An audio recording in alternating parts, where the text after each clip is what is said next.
ರಾಜರ ಕಥೆಗಳು ಯಾವುದು ನಿಮ್ಮನ್ನ ಬಹಳ ಆಶ್ಚರ್ಯಗೊಳಿಸಿದೆ? ಫಾರ್ ಎಕ್ಸಾಂಪಲ್ ಎಲ್ಲರಿಗೂ ಗೊತ್ತಿರೋಂಗೆ ನಮ್ಮ KRS ಡ್ಯಾಮ್, ಇದು 1000 ವರ್ಷಗಳ ಕಥೆ.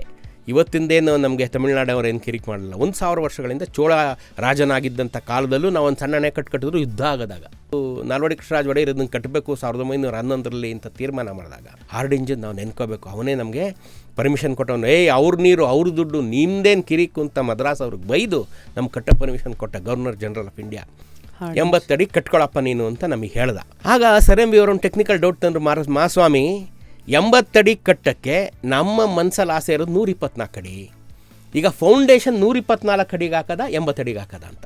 ಮಹಾರಾಜರಂತಾರೆ, ತಾಯಿ ಚಾಮುಂಡೇಶ್ವರಿ ನೋಡ್ಕೊಂಡು ನೀನು 124 ಅಡಿಗೆ ಹಾಕಪ್ಪ ನೀನು. ದೂರಾಲೋಚನೆ. ಒಂದು 20 ವರ್ಷ ನಮ್ಮ ನಾಲ್ವಡಿ ಕೃಷ್ಣರಾಜ ಒಡೆಯರು ಸುಮ್ಮನೆ ಇದ್ಬಿಟ್ಟಿದ್ರೆ ಕಣ್ಮುಚ್ಕೊಂಡು ಬೆಂಗಳೂರಿಗೆ ಇವತ್ತು ಯಾರು ಜನ ಬರ್ತಿರಲಿಲ್ಲ. ಯಾಕಂದ್ರೆ ಡ್ಯಾಮೇ ಇರ್ತಾ ಇರಲಿಲ್ಲ, ನೀರೇ ಇರ್ತಾ ಇರಲಿಲ್ಲ. ಪುಣ್ಯಾತ್ಮ.